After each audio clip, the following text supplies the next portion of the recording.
Welcome to Read Poems Every Day.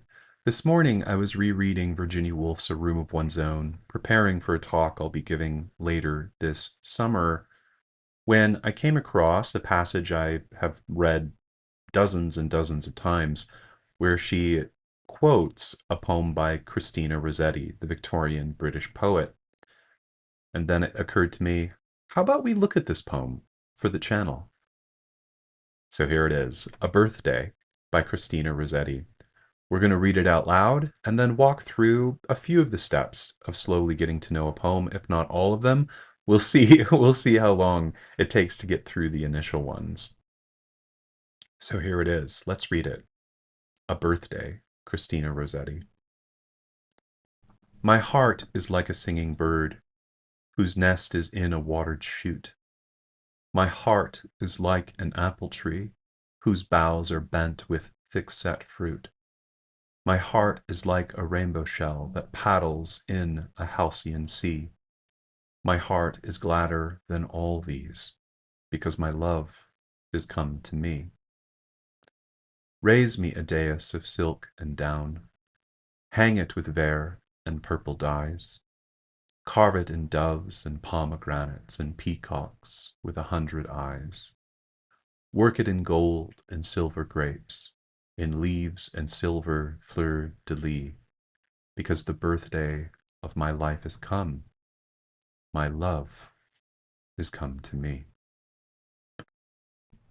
Okay.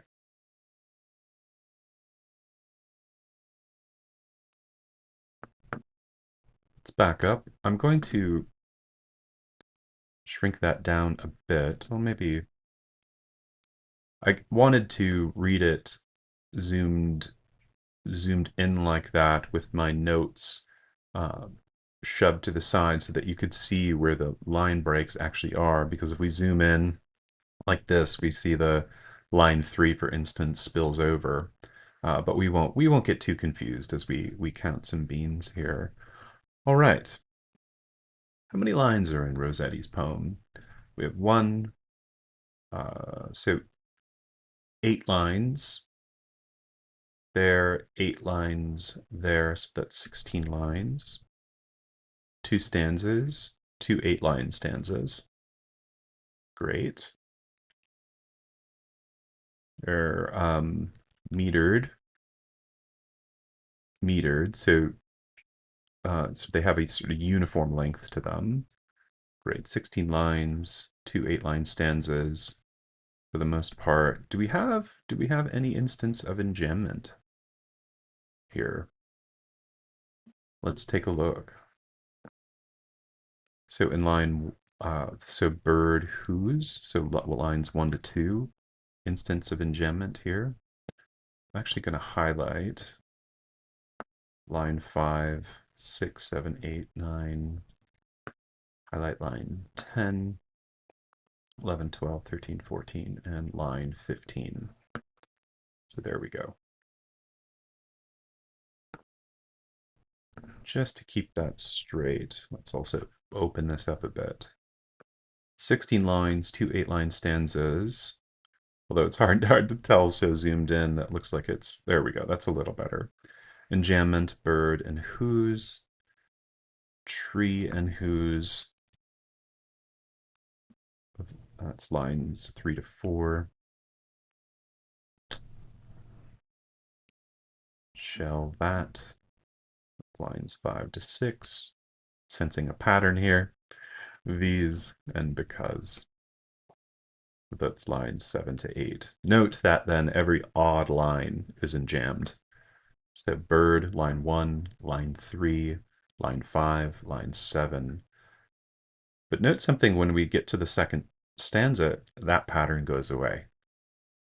So tracking enjambment here actually matters for understanding at least a slight way to differentiate part 1 and part 2 of the poem. Pretty a pattern of enjambment in stanza 1, not so much in stanza 2. In stanza 2, we only have one clear instance of enjambment, and that's here. My life is come. And there, that's actually quite a very different sort of enjambment. That's lines 15 to 16. So again, an odd numbered line, but lines 13, 11, and 9 all have a punctuated pause there. Although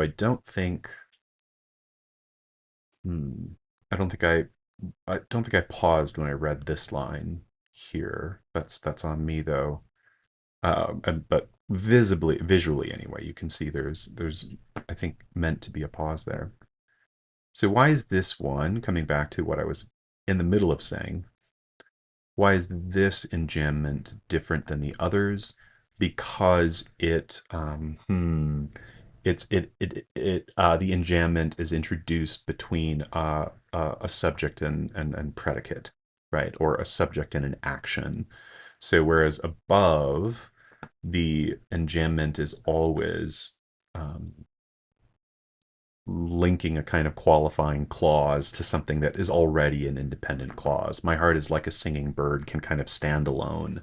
My heart is like an apple tree that also stands alone. Same here, and then also here. So the enjambment falls across a kind of independent clause and then a clause that qualifies or explains something or glosses the odd numbered line.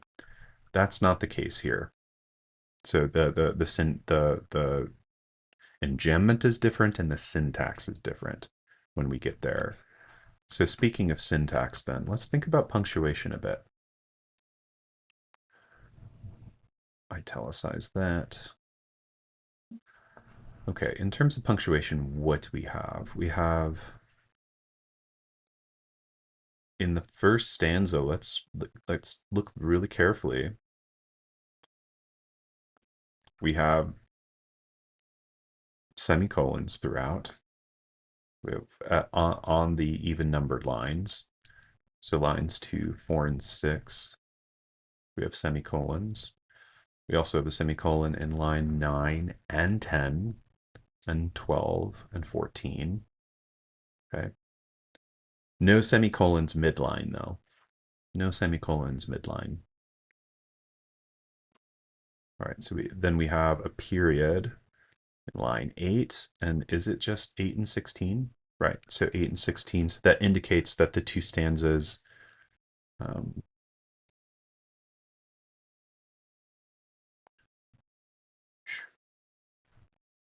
the stanzas are each one sentence, right? That's extended by way of those semicolons, articulating and linking together these clauses. So we have semicolons, periods. We do have commas, but interestingly, no commas in stanza 1. I don't know how many of you ever thought to yourself, how interesting there aren't commas here, but there are no commas in stanza 1. And there's only 3. So here in line 11, line 13. Okay, so 11, 13. And then okay, before I say this and get myself, and then have to correct myself, in the only instance of a caesura in the whole poem, line 16, there's a comma. What does that mean? It means that every other line you read straight through, there's no punctuated pause mid-line anywhere in the poem except here. Happen, all the pauses happen at the end of a line. Even when, by the way, even when the poem starts to list things, the list is broken into pairs of things so that Rossetti can fit both of them on a line and then get us to pause before moving on to the next set of items. Okay. We also have, I mean, maybe less importantly, some hyphens. So line 14 with the fleur-de-lis, reference to the fleur-de-lis right here. We also have apple tree, which is hyphenated, at least in this version of the poem. We also have an apostrophe in line 2, indicating that that's meant to be a single syllable, watered shoot, instead of watered, or sort of giving it 2 syllable reading or sound. It's sort of contracted to one beat. And I think that's it in terms of apostrophes, unless I'm missing something, which I sometimes do, as if you've watched any of these videos, you've noticed. All right, so we're 10 minutes in, and we've counted the lines, counted the stanzas, noticed that the stanzas are one sentence long each. The lines are metered, so of uniform length. My heart is like a singing bird. So there are 8 beats whose nest is in a watered shoot. So that's my heart is like an apple tree whose boughs are bent with thick set fruit. Right. Oh boy. Maybe I'm wrong about this being one syllable whose nest is in a watered shoot, because that would only be 7 beats. So it would make more sense for it to be 8 watered. Maybe it's just convention to mark it that way, or maybe when you contract it, you are noting it's supposed to be 2 syllables. Poetry experts, Victorianists, let me know. Am I right or wrong about that? Okay. So we tracked enjambment, saw a pattern of enjambment in the first stanza, almost no enjambment in the second stanza, except the penultimate line, life is an enjambed phrase. See that here. And in terms of punctuation, loads of semicolons that outnumber the periods, outnumber the commas, and then the other two more cosmetic punctuation marks of the hyphens and apostrophes. What about pronouns? What do we see in the poem? We see, of course, the first person singular pronouns. And so we have my and me. So my is, of course, repeated. We'll get back to that when we address patterns of repetition in the poem. We have another me in line 9. But interestingly, the only pronouns, am I right about this?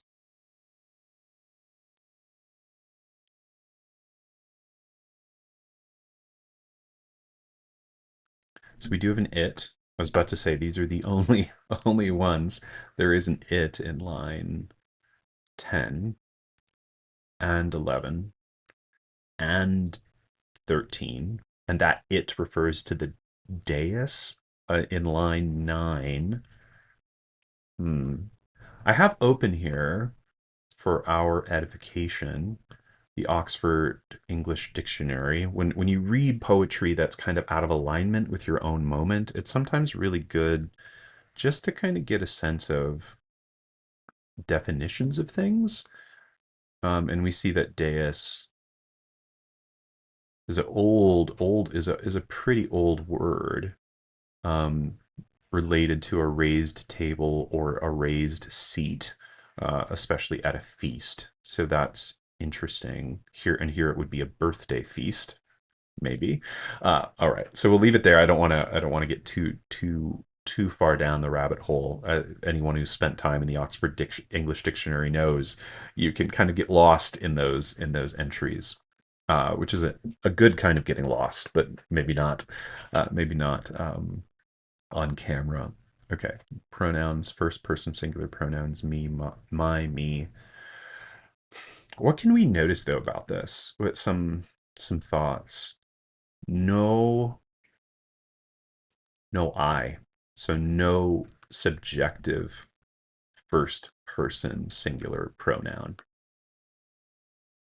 Only possession, my, or objective first person singular pronoun. So me in that case. Hmm. So in other words, the poem, even though written in first person, the speaker is never an agent of action.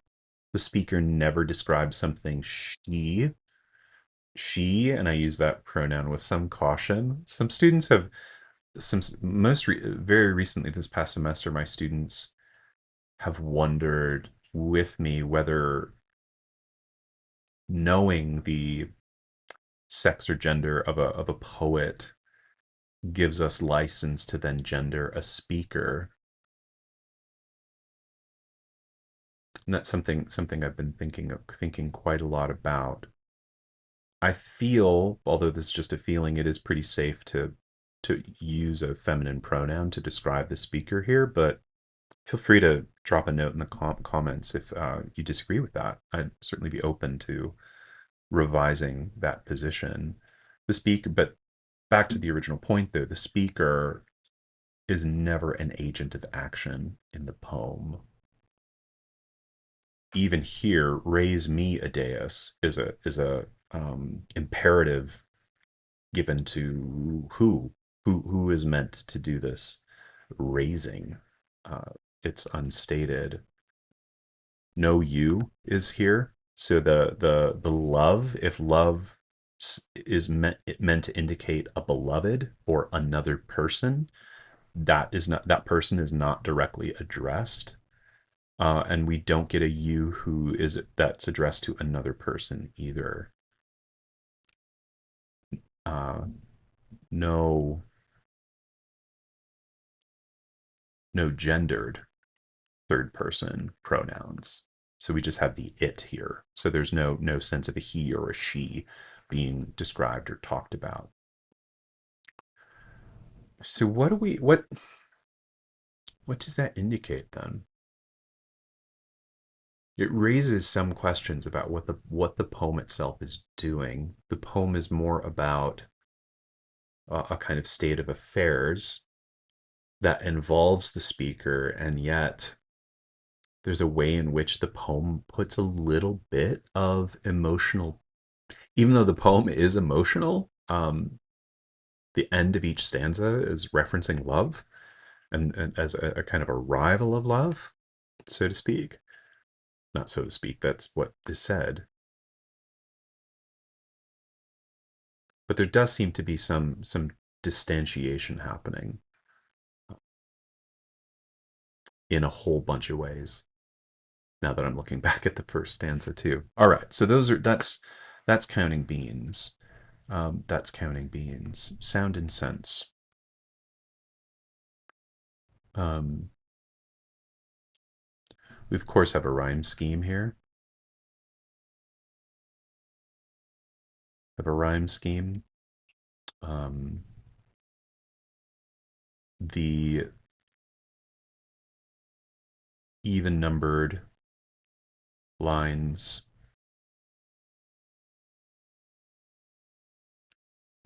form form pairs of end rhymes. So two and four, 6 and 8, etc. The even numbered lines are not part of the rhyme scheme. So if you look, bird, tree, shell, these, down, pomegranates, grapes, life, these are not part of the rhyme scheme. Okay. Alliteration.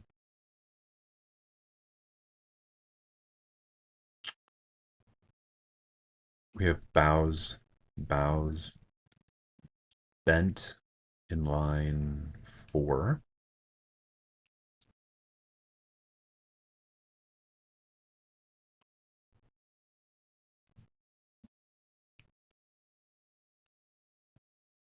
Symmetrical moments. I don't always refer to meter in my poem, but in my analyses, but thick set fruit is such a great moment in where Rossetti plays with the pattern of stress and unstress, whose boughs are bent with thick set fruit. Right, so you get the three emphasized beats in a row there at the end. It's quite nice. Anyway, so bows bent. It's a notion of moment of alliteration. To be honest, I'm not sure. Anaphora. So we have, of course, my heart in lines 1, 3, 5, and 7. my heart, well, my heart is, and then in my heart is like is lines 1, 1, 3, and 5, but I'll just leave it there.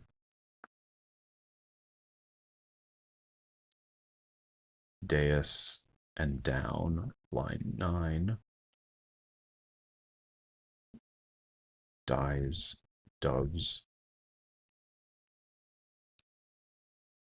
It's lines 9 through 11.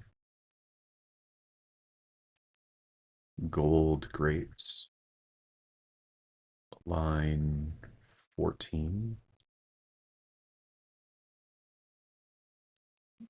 Leaves, silver, fleur de lis. So we have the L sounds there. Leaves, silver, fleur, lis. So you have, oops, have that there. So that's line, no, that's line 14. It's line 13. Uh, well, actually, we can keep going here, right? Life, love. That's lines 14 to 16. So that carries through. Because birthday, line 15. Come of line 16. Da, da, da.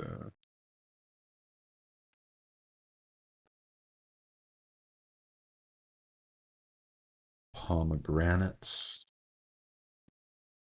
peacocks, lines 11, 12.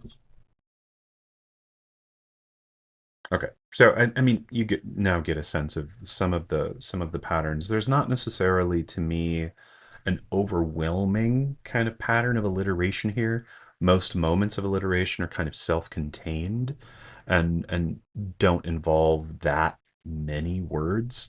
So in some deviation from that might be here with the D sounds, but even that is kind of stretched across 3 lines.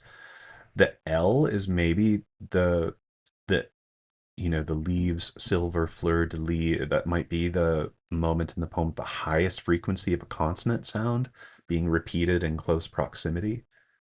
Okay. Okay. So what about sense? Let's think about stanza 1 here. We have a series of similes, and we'll get to thinking about those similes later on. Um, a series of 3 similes comparing the speaker's heart to something else, um, followed by a statement that privileges the heart as gladder than all 3 of the objects compared with it. So the speaker's heart is sort of held up against 3 different things, and then the speaker's heart is judged to be gladder. Um, we are also told the reason why. The reason for this gladness. For this gladness, my love is come to me.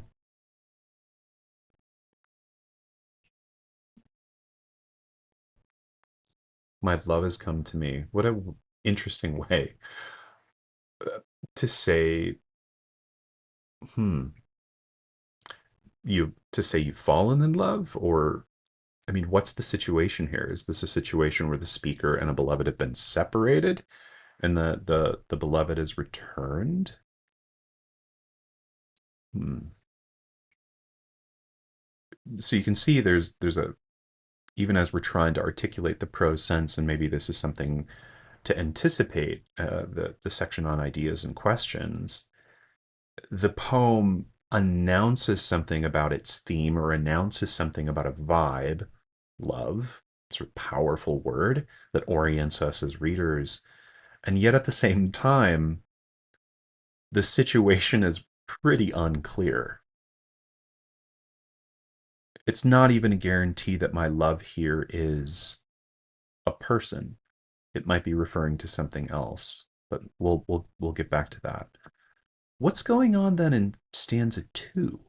We have a series of similes in stanza 1, the sort of elevation of the speaker's heart to a position of gladness above these other objects or things. And then we have a series of instructions given to raise a feast table or seat made of what do we want to call them?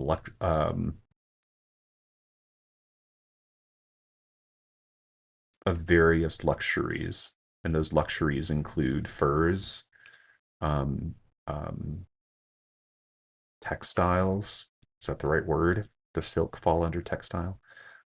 Fruits, metals, symbols. Um, okay, so but by symbols, of course, the fleur de lis, but also um, furs, feathers, textiles, fruits. So you get all this kind of that all of these speaking to a kind of like feast day or feast like sort of luxuriant feast like sort of atmosphere or situation. It's a all amplifying a sense of celebration, culminating in a reference to birthday, the birthday of my life, of the speaker, her life, and a repetition of line 8, right? The reason, what's the reason or the cause for this celebration? The arrival of a birthday, which is an interesting way to say that, which is equated then or set next to the arrival of my love. So that's repeated from line 8. Okay. Sound and sense. I think that's where we are. We're nearing half an hour, but maybe we just jot down a few things, right? Jot down a few things for the next steps here. Form and figures. Of course, we have similes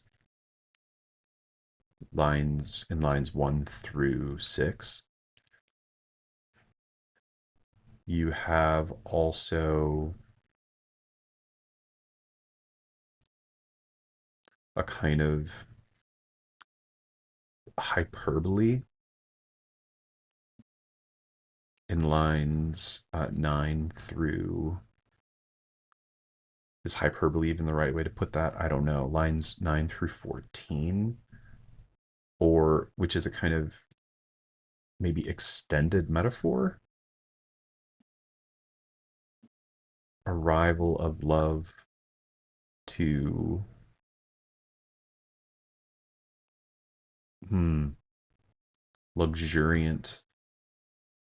luxuriant feast, right?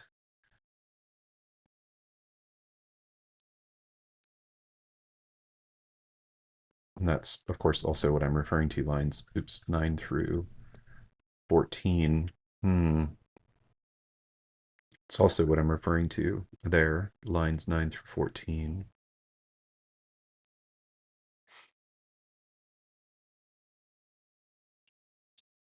Anything else we want to pick out here? I don't think so. There's no apostrophe happening here. No real personification. Am I right about this? Wrong about this? I don't think so.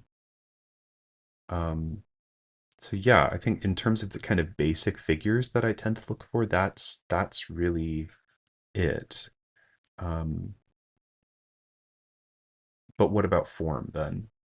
Um, sort of handling this backwards. Questions of form.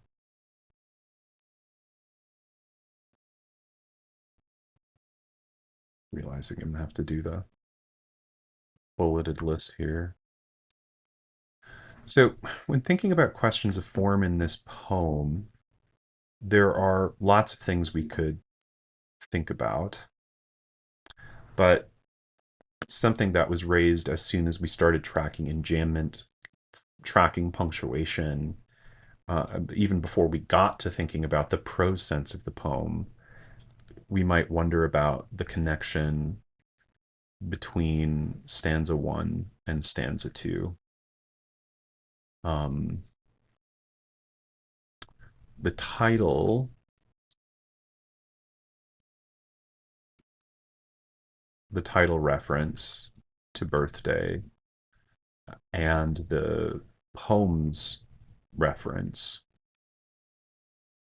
in line 15. And because there it's the birthday of my life. And so there there's a kind of formal relationship being developed there, whether consciously or not, between the indefiniteness of the title and the very definite reference to the birth of a life, my life, that's equated with love here. Um, of course, there's then the juxtaposition of the three similes. Um, do they signify identically? Right.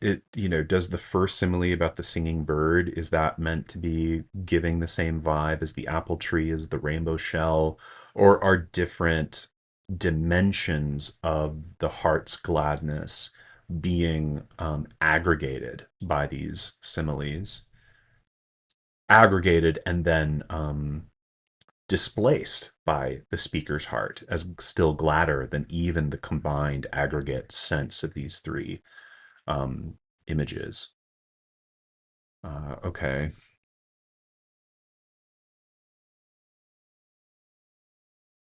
All right. And then the repetition of lines 8 and 16. Has anything changed? Right. Changed there. So remember, when I'm thinking about form, I'm largely thinking about, if we really boil it down to the relation of the different parts to each other, the relations of the different parts of the poem to each other, and not just the relation, but, to use a word I learned from Cleanth Brooks, how the meaning of each line is pressured by those relationships, qualified by those relationships. And so each moment is a moment to pause over, to think about. And that's why I don't just ask what each of those similes mean, but if they signify identically, do they gloss each other? Right. Do their differences, if there are differences, gloss each other, change each other, especially when pulled together into a kind of simile aggregate? Okay, so that's form and figures. I just have some basic ideas and questions here. Is my love, I've even asked this already, another person? If not another person, what else could it be? Um, a private feeling, an awakening,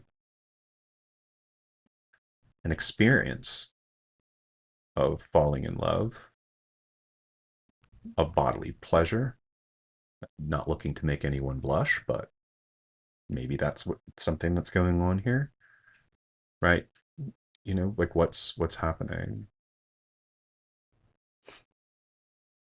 is Holmes' phrase, birthday of my life,